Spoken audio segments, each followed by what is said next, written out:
The tornado sirens were howling across the neighborhood, cutting through the evening like a banshee's scream. As I bolted toward my underground shelter, clutching my daughter's emergency asthma kit, my heart was pounding harder than the wind slamming into the fence behind me. But nothing, absolutely nothing, prepared me for what I saw when I flung open the reinforced hatch. There she was, Karen, sitting smugly on my emergency cot with a half-eaten protein bar in one hand and her phone in the other like she was live-streaming a spa day. "Oh good, you made it," she chirped without a trace of shame. That's when the red lights started flashing and the hidden panic alarm silently notified the sheriff's office that someone had breached the shelter. She didn't know it yet, but she had just broken into the most secure storm bunker in 3 counties, and I was about to enjoy every second of watching it backfire on her. I couldn't believe it. The audacity of this woman was unmatched. Karen, the self-appointed queen of the HOA, had opposed my tornado shelter from day one.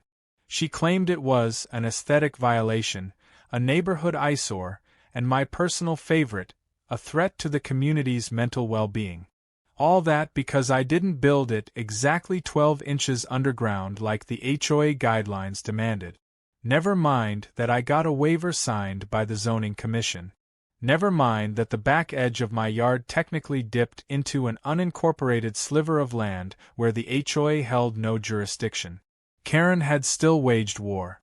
She'd patrolled the fence line like a hawk with a clipboard. She'd sent passive-aggressive emails. She'd even once called code enforcement because she didn't like the color of my ventilation hatch. And now, after all her outrage, she had the gall to break into the very thing she tried to ban. Uninvited. During an actual tornado. I didn't say a word at first. I just stared at her as the shelter's emergency system kicked into gear. Karen must have noticed the lights dimming and shifting to red, because she glanced up and frowned. "What's that about?" she asked. I smiled the kind of smile you only get when karma finally punches someone square in the mouth. "That's the automated lockdown," I said. "You tripped the emergency intrusion protocol." She blinked. "Wait, intrusion?" I pointed to the small black dome tucked into the ceiling. "Camera system is recording." And the silent alarm just alerted the sheriff's office that someone entered unauthorized. Karen's face lost 2 shades of color faster than the barometer outside. "Unauthorized? But I'm on the board," she said, her voice pitching up. "This is a community safety asset. That makes it public domain in an emergency." I chuckled. "That might have worked if you hadn't voted to oppose it at every HOA meeting. You literally said it should be condemned." She stood up abruptly and started pacing like a hamster in a shoebox. "This is entrapment. You set me up. You wanted me to come in here so you could call the cops." I raised an eyebrow.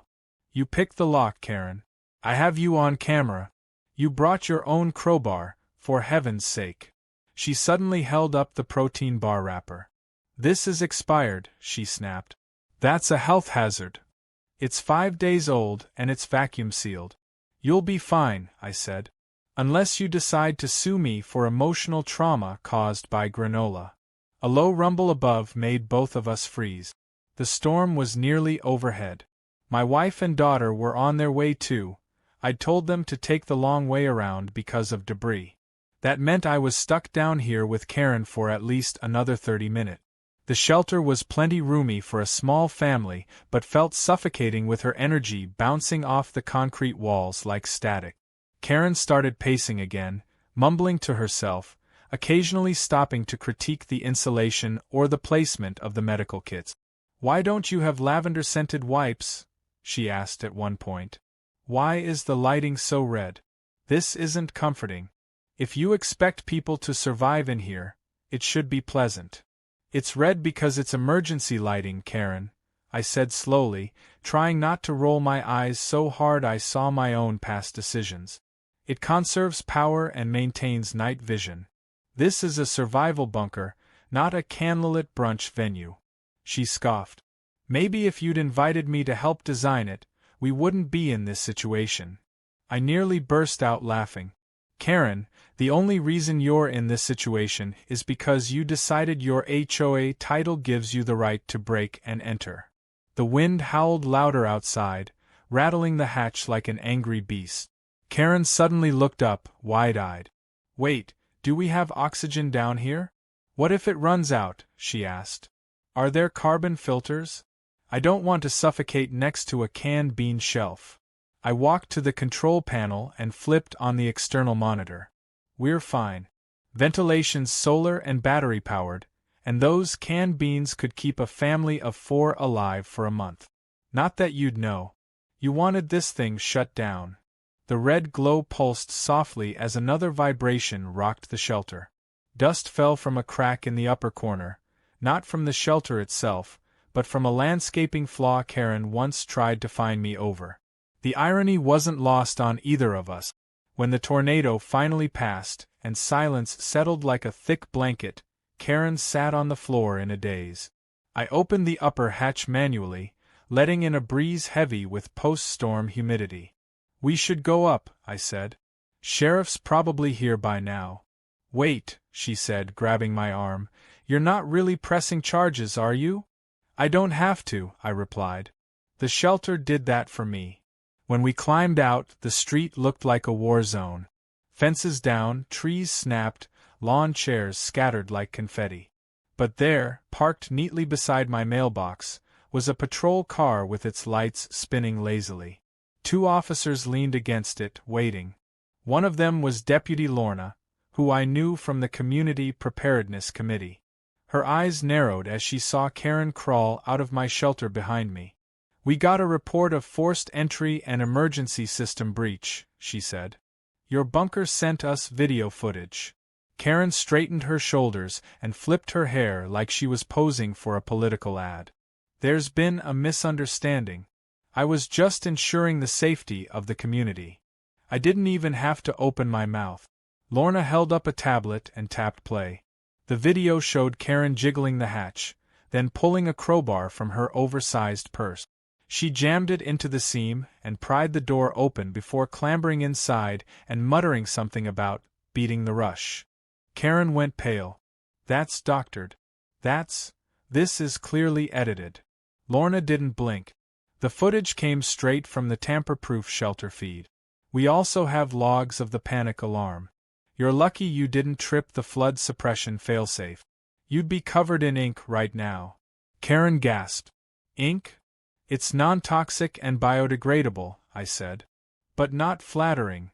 At that, Lorna chuckled and shook her head. Karen, we'll be in touch. Right now, go home and wait for the formal complaint. Karen stumbled down the road, clutching her phone like it could save her from the embarrassment bleeding into the evening air. I turned back to the shelter, its metal glinting cleanly in the sunlight.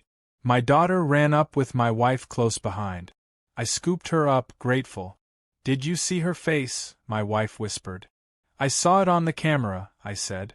She thought she'd found a hiding spot. Didn't realize she'd walked straight into a trap designed for trespassers. My daughter giggled. Is she gonna be in trouble?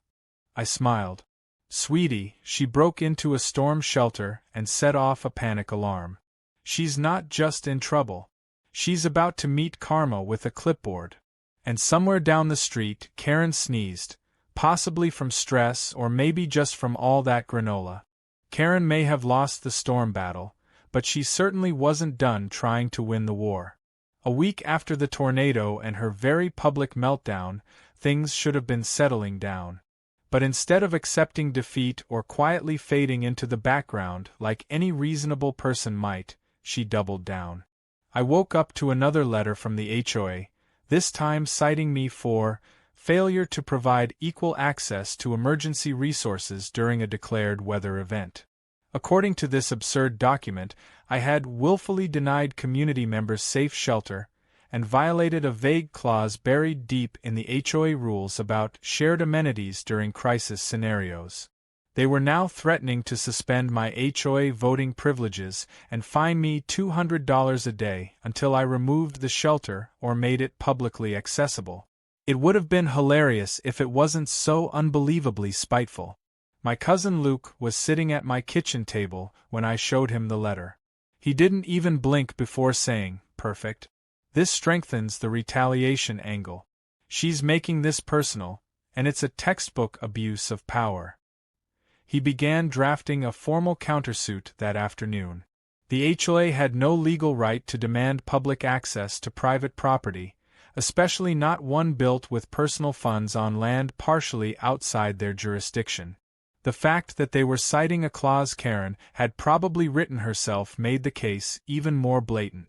But just to be safe, Luke filed a cease and desist letter addressed directly to Karen and copied every board member on it. While that legal fire was being lit, I got a visit from two city officials, one from emergency planning and the other from public works. They had received reports about my shelter from both residents and the sheriff's department. The footage from the breach had apparently been circulated in training circles as a case study in private emergency preparedness. They wanted to inspect the shelter firsthand, understand the build-out, and see if it could be used as a model for rural and semi-urban communities. I gave them the full tour, showed them the construction blueprints, explained the panic alarm system, solar ventilation, supply rotation schedule, and even the biometric access controls. They were impressed, even taking notes on my DIY oxygen recycling unit which I'd adapted from a scuba tank system. One of the officials, a woman named Teresa, looked around the shelter and said, "This is what we wish more people had. If half the neighborhoods had shelters like this, we'd cut post-disaster injury rates in half." That night, I received an official inquiry from the city about partnering on a public safety pilot program. They offered a modest grant to replicate the design in another high-risk zone. Karen, of course, caught wind of this almost immediately, and by morning she was back on her HOA soapbox claiming the neighborhood needed its own official shelter, one that she would personally oversee and design. Her vision was described as a storm wellness pod featuring aromatherapy, a meditation corner, and ergonomic seating. No one knew whether to laugh or scream. I sat quietly during the HOA meeting that week, listening as Karen unveiled her proposal with a digital presentation and scented handouts. Her plan called for using HOA dues to dig out a large space behind her property and fill it with air purifiers, pastel lighting, and what she called positive energy architecture. One board member asked if the shelter would include basic necessities like food and water. Karen responded by saying, "Oh, I think that kind of survival stuff takes away from the emotional balance. We don't want to create anxiety tunnels.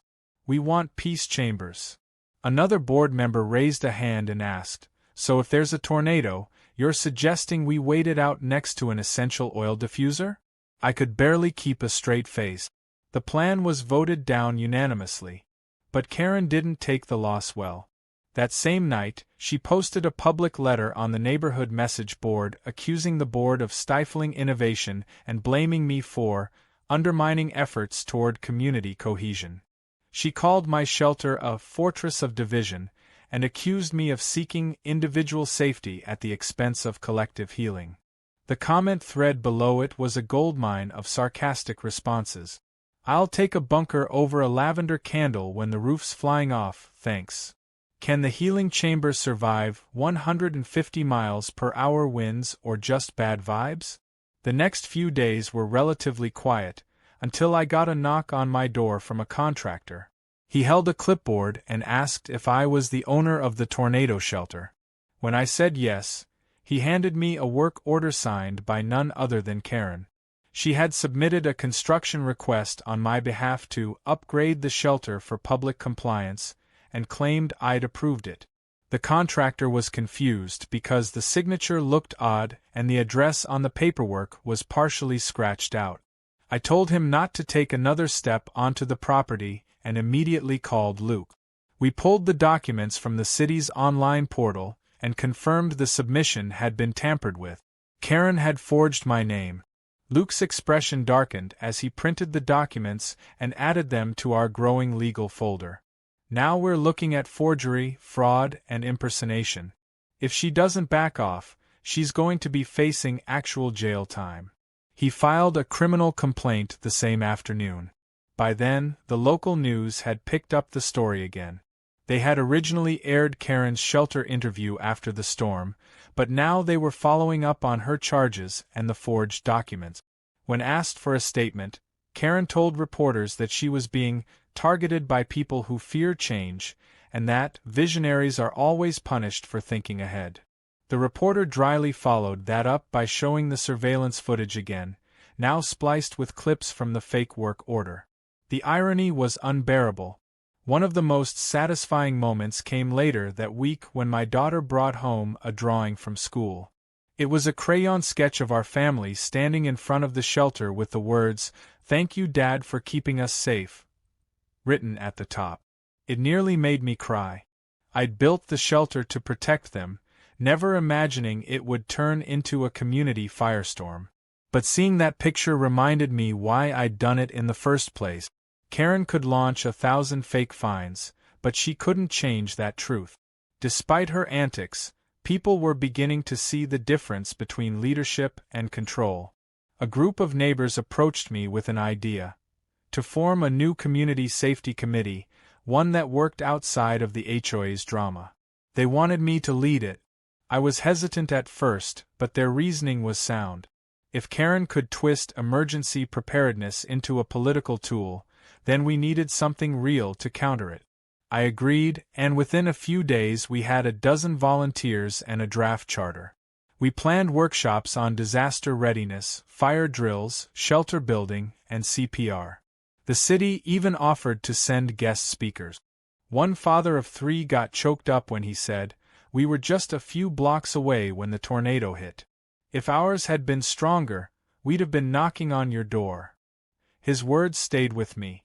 The shelter had started as a personal safety project, but now it felt like something more, a symbol of what happens when one person's stubbornness meets a community's resilience. Karen had tried to bury it, figuratively and literally, but in doing so, she'd unearthed something bigger than either of us. The final twist that week came in the form of a letter, not from Karen, but from the city's emergency planning department. They'd received reports of how the shelter operated and were interested in speaking with me about its design and potential for replication. Apparently, someone on the city council had seen the news footage and was impressed by the ingenuity of the system. I smiled as I read it, knowing exactly who on the council that might have been. He'd once sat in on a safety seminar I gave at the community college. I closed the letter and looked out the window toward Karen's house. The wind had quieted, but the storm she started was still far from over. The tornado had passed, but the aftermath was louder in its own way. The neighborhood looked like someone had shaken it like a snow globe and then walked away mid-storm. Tree limbs littered the roads, fences lay twisted, and someone's entire trampoline had been flung into a power line, now dangling like a forgotten toy. Emergency crews were out in full force, checking gas lines and restoring power. And while people emerged from their basements to check on neighbors and compare damage, Karen was already on a mission to rewrite reality.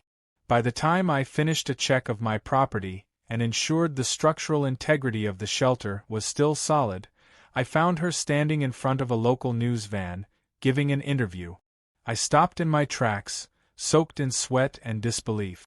There she was, with a blanket draped around her shoulders like she'd just survived a plane crash in the Andes, talking with dramatic flair. "It was harrowing," she said. "The wind, the debris. I had to take shelter in the nearest available space. It wasn't about ownership. It was about survival." The reporter, who clearly hadn't done any fact-checking, nodded sympathetically. I watched as Karen wiped a fake tear from her cheek and said, "I only wish more of our community had better access to emergency shelters. Maybe it's time for the HOA to address this gap." I nearly laughed out loud. This was the same woman who had campaigned for months to block my shelter, insisting it was an unnecessary and unsightly hole in the ground. As if the universe wanted to twist the knife of irony even deeper, the sheriff's office released the footage later that afternoon. Not only had Karen broken in, but she had taken the time to rearrange some of the food stock to make herself more comfortable, tossing aside labeled bags that said, "Allergy safe, child use." On camera, she had made a comment about rationing the good snacks for the important people, while setting aside a small stash near the cot. That part of the footage went viral within the hour. It didn't take long for neighbors to start connecting dots. The same Karen who denied petition after petition for storm safety grants was the one hoarding snacks during a tornado she wasn't invited to ride out in the first place. The community Facebook group exploded. Comments flew faster than a wind-snatched patio umbrella. "Wait, is this the same Karen who got my cousin fined for having a plastic flamingo in her yard? She told me my solar panels were too aggressive. She once said my wind chimes disrupted the natural ambience. What does that even mean?" Karen, it seemed, had underestimated how many people were silently tallying their grievances, just waiting for a moment like this. But that didn't mean she went down quietly. The next morning, I woke up to an envelope shoved through my mail slot. Inside was a formal notice from the HOA board, citing me for unapproved electronic surveillance equipment and failure to share community resources in an equitable manner during a disaster. I read it twice just to make sure it was real. Karen had actually tried to weaponize the HOA to punish me for catching her trespassing. I called the number listed at the bottom, which directed me to a voicemail box. Karen's voice, bright and fake, chirped, "Thank you for calling the HOA Compliance and Outreach Office. Leave a message, and we'll get back to you after the community debrief." I didn't bother leaving one. Instead, I emailed the entire HOA board with the full, unedited footage, links to the sheriff's report, and a reminder that the shelter sat partially outside their jurisdiction. Within hours, I got 3 private responses from other board members, each carefully worded, distancing themselves from Karen's actions. By that afternoon, the tide was visibly turning. Karen was seen pacing around the neighborhood with a clipboard again, but now people avoided her. Some even crossed the street when they saw her coming. The real punch came when Officer Lorna returned to the neighborhood, not just for follow-up, but to serve Karen with a formal notice of charges: trespassing, tampering with private property, obstructing an emergency system. Karen tried to argue again, sputtering about being a local official and invoking community rights, but Lorna had heard it all before. She handed Karen the papers without flinching. Karen stood frozen on her porch in front of a small crowd of neighbors, blinking like the camera flash of reality had just gone off in her face.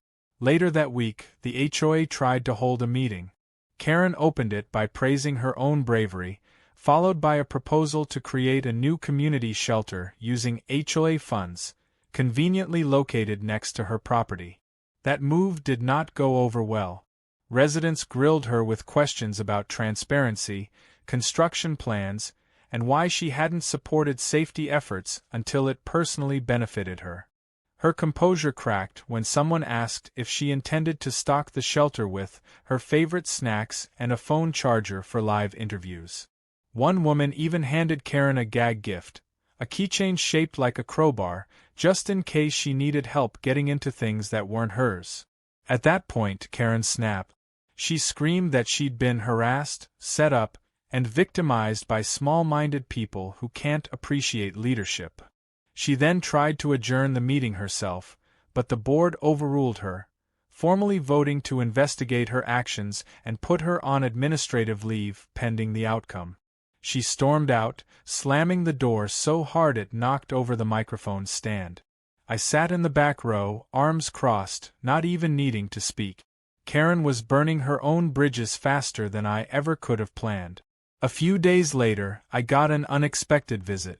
My cousin Luke, a civil liberties attorney from the city, had seen the viral footage and decided to come by. He brought with him a thumb drive loaded with legal code and an enthusiastic grin. "You've got a case," he said, pointing to the envelope still pinned to my fridge. "They fined you for your shelter's security system. That's a violation of homeowner rights, especially since it's tied to public safety." I hadn't even thought that far. I was still reeling from the emotional whiplash of sheltering from a tornado with the human version of a cease and desist order. Luke got to work immediately, filing a formal complaint against the HOA for targeted harassment, and drafting a motion to seek damages for emotional distress and false fines. He even suggested adding a clause for community endangerment, citing Karen's attempt to monopolize the shelter. Meanwhile, my neighbors rallied. People began stopping by to ask questions about building their own shelters.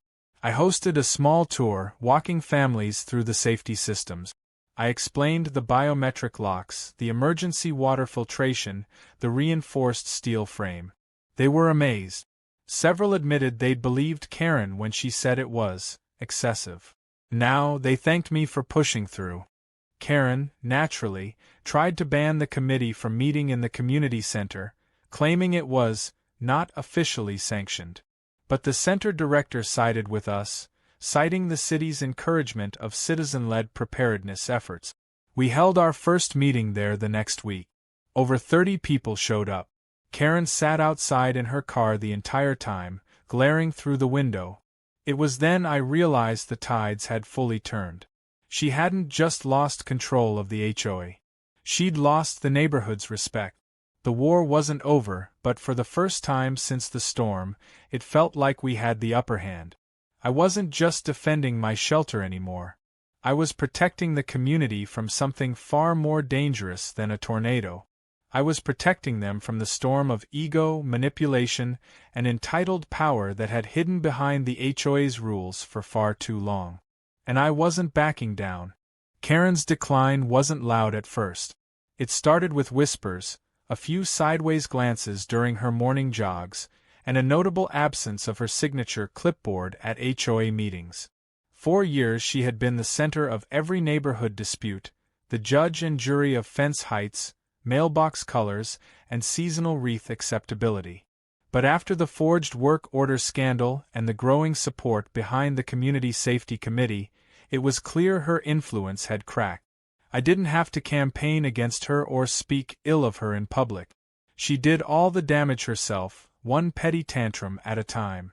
Still, that didn't mean she was done trying to claw back control. And as I would soon learn, her desperation made her more dangerous than ever. It began with strange visit. 3 different city departments showed up at my door over the span of a week.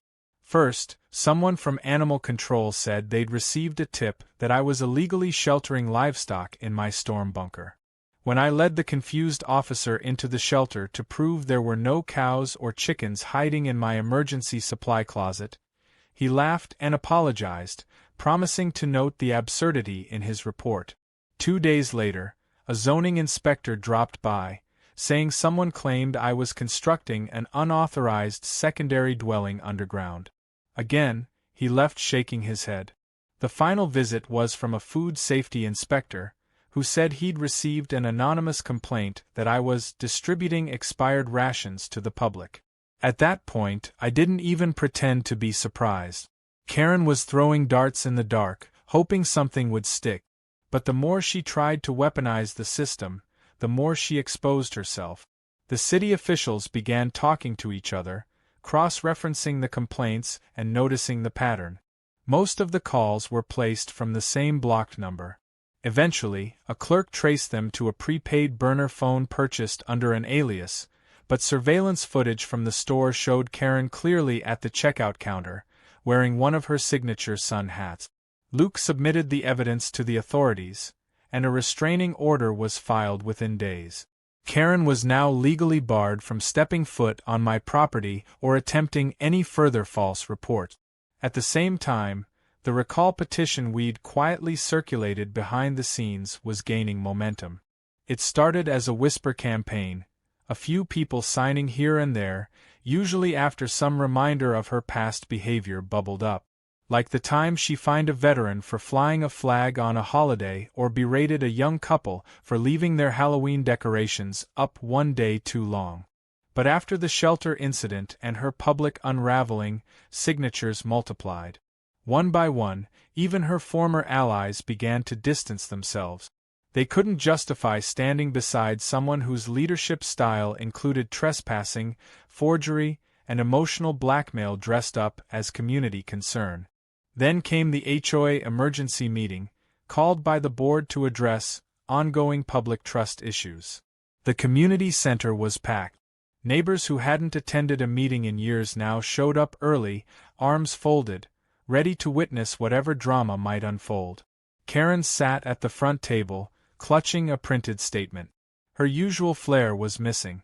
No smug smiles, no overconfident posture. Just tension and the sound of someone who finally realized the room no longer revolved around her. She began her speech by claiming she'd been misunderstood, that her actions came from a place of concern, not control. She blamed the recent issues on miscommunication, and said the real problem was people not respecting authority. Someone in the crowd coughed the word delusional under their breath, and several others chuckled. Then, she made the mistake of trying to shame the neighborhood. She accused us of mob thinking, and said we had turned against her without giving her a chance to explain. That's when I stood up. I didn't raise my voice or wave any documents. I simply recounted what had happened calmly and clearly, from the shelter break-in, to the forged forms, to the endless stream of petty harassment. I ended with a quiet sentence that landed louder than any scream. We deserve leadership, not manipulation. We deserve safety, not sabotage. The room erupted in applause. Even the board chair, who had once been a staunch Karen supporter, gave me a small nod. The vote to remove Karen from her position was taken immediately afterward. 92% in favor of removal. She didn't wait for the formal paperwork. She stood up, grabbed her purse, and walked out without looking back. Her chair sat empty for the rest of the meeting. It was both a literal and symbolic vacancy, a gap where her authority used to be. The following week felt like a breath of fresh air across the entire community. People began working on their own safety measures. Some asked if I could help them draft affordable shelter plans. Others formed subcommittees for storm cleanup, elderly check-ins, and emergency communication protocols. It wasn't just about the shelter anymore. It was about reclaiming our neighborhood from the fear and micromanagement Karen had used to keep people under her thumb. I was surprised to see how quickly the energy shifted. Laughter returned to cul-de-sacs. Block parties were planned without anyone worrying about getting fined for improper signage. Kids drew chalk art on the sidewalks without someone snapping pictures to send in as graffiti reports. Still, Karen wasn't completely gone. One afternoon I saw her parked near the end of the block, sunglasses on, watching from inside her car. She didn't step out. Just sat there, as if hoping the neighborhood would miss her enough to invite her back. It never happened. A week later, her house went up for sale. She left without a farewell, a final complaint, or a chance at redemption. Her departure felt like the passing of a long, tiresome storm. In the meantime, the city grant was finalized. I would help oversee the pilot program for community shelters in surrounding neighborhoods. The mayor even invited me to speak at a safety forum, where I explained how the shelter's design had saved lives and how its original opposition became the unlikely catalyst for meaningful change. I didn't mention Karen by name. I didn't need to. Everyone understood that sometimes adversity, even from within your own block, can lead to resilience and unity. Then came a moment of perfect irony. During the final stages of preparing my presentation, I received an email from a local nonprofit looking to start a support group for displaced HOA board members struggling with reputational damage. I almost deleted it as spam, until I saw the name listed as a founding volunteer coordinator, Karen. It was the first time I'd laughed out loud in weeks. I showed the email to my wife, and we both sat there in stunned silence before she said, "Well, at least she's trying to process something, even if it's her own downfall." With Karen gone, the neighborhood felt like it had finally taken a deep breath for the first time in years. People walked their dogs without fear of getting fined for leash length, front yard gatherings turned into spontaneous mini cookouts, and for once, the community bulletin board was filled with actual helpful notices instead of passive-aggressive HOA memos. But the most meaningful transformation came from the storm shelter itself. What had started as my personal sanctuary against disasters, both natural and Karen-made, was now something bigger. People asked if they could tour it, study the design, replicate it. The city's grant turned into a full-on pilot program with 3 test neighborhoods already scheduled to break ground on similar structures. I never set out to become a shelter guru, but somehow that's where life had carried me. And I wasn't going to shy away from the responsibility now that it mattered more than ever. After weeks of planning, I finally installed the last update I had been dreaming about since day one, a biometric access system that worked with encrypted neighborhood profiles. Families that completed our disaster readiness training were added to the database, ensuring that in the case of an emergency, those who'd contributed and learned how to use the shelter system could access it safely and responsibly. No more locks to break. No more trespassing by entitled board members with crowbars and excuses. The system was clean, fair, and protected. When I gave a demonstration to the safety committee, a few people actually clapped, which felt strange but oddly satisfying. My wife, who had supported me through every bizarre twist of the HOA saga, finally smiled one evening as we sat outside watching the sunset and said, "Do you realize you went from neighborhood pariah to local hero?" I laughed and shook my head. I just built a hole in the ground. The rest happened on its own. She reached over and squeezed my hand. It wasn't just a hole. It was a choice. You could have backed down when they fought you. You could have said it wasn't worth the trouble. But you didn't. That stayed with me more than I admitted at the time. Because she was right. Every moment I could have backed away and avoided conflict, I chose instead to stand my ground. And now our neighborhood was safer for it. Of course, Karen wasn't entirely out of the picture. A few weeks after her house went on the market, I got an alert from the new camera system when someone approached the shelter entrance at night. I checked the feed and saw a figure in a hoodie, fumbling with what looked like a universal keycard. The biometric scanner blinked red twice, then triggered a mild but undeniable alarm. A low growl of recorded canine barks followed by a stern, pre-recorded voice that I had personally programmed. Unauthorized access detected. Please step away from the shelter. Authorities have been notified. The figure stumbled backward, tripped over a bush, and took off running. I couldn't see the face, but I had a pretty good guess. No one else in the neighborhood wore orthopedic sneakers with rhinestones.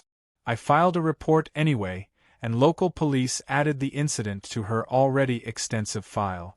Whether she was just passing through or couldn't let go of her obsession, I didn't know. But one thing was clear: she no longer held any power here. That same week, I hosted the first official workshop under our new Community Resilience Alliance. The turnout was overwhelming. Over 50 people showed up, some from nearby towns who had heard about the shelter from friends or news segments. We ran mock drills, explained emergency supply kits, and even did a live demonstration of how the shelter could support multiple families for days on end.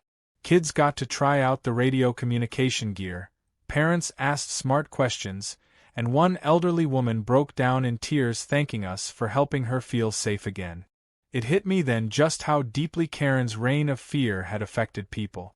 Her control had been rooted in intimidation, but once people were given a real option, real information, real support, they didn't just survive. They thrived. One man even approached me after the workshop and said, "My wife and I were planning to move.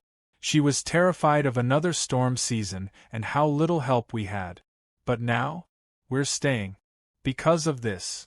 That one sentence made every late-night blueprint revision, every fight with the HOA, every ounce of stress and stubbornness feel absolutely worth it. Then came the biggest surprise of all. I got a call from a FEMA official asking if I would speak at a regional disaster preparedness conference. They had followed the story since the first viral video and believed that our model, our combination of grassroots organization, personal initiative, and community resilience, could be replicated nationwide. At first, I thought it was a prank, but when the official emailed me the itinerary and a panelist list that included engineers, first responders, and federal policymakers, I realized it was real. I was going to present our neighborhood's turnaround at a national level. I spent days preparing, putting together slides of before and after photos, footage from the shelter build, and key moments in the HOA saga that led to our turning point. I left out Karen's name, choosing instead to focus on actions, outcomes, and lessons learned. At the conference, people asked all the right questions: how to deal with local politics, how to manage resistance, how to fund small community projects without creating new power struggles. My message was simple: build trust first, structures second. Don't wait for permission to protect your family. And never, ever underestimate how far someone will go to maintain control over something they shouldn't have had in the first place. When I returned from the trip, I was greeted by a handmade sign outside the community center that read, "Welcome home, our local legend." Someone had even made a cake shaped like the storm shelter, complete with tiny figurines outside holding walkie-talkies. I took a picture of it and sent it to my daughter at school. She replied with 3 heart emojis and a message that read, "Dad, you're famous." I laughed, but deep down I felt something I hadn't felt in a long time: peace. Not the quiet peace of solitude, but the deeper kind that comes from knowing you've helped others, changed something, and stood tall when everything tried to knock you down. In the months that followed, Karen finally sold her house and disappeared completely. Rumors swirled about where she went. Some said she moved to a new community and immediately ran for HOA president. Others claimed she joined a group therapy circle for recovering micromanagers. I didn't care. She was gone, and the shadow she'd cast over our lives had lifted. What remained in her place was something stronger, something real. Not just a shelter, not just a committee, but a community. One evening, I added a small plaque near the shelter entrance. It was simple, made from reclaimed steel and bolted securely into the frame. It read, "Built to protect. Strengthened by unity. Powered by people, not politics." Every time I walked by it, I smiled. Because this wasn't just about surviving storms anymore. It was about weathering the storms of life. The petty tyrants, the chaos, the fear, and coming out stronger on the other side. And if another storm ever came, whether in the sky or in someone's ego, I knew we were ready. Not just because of the walls we'd built, but because of the people we'd become. Stronger. Smarter. Together.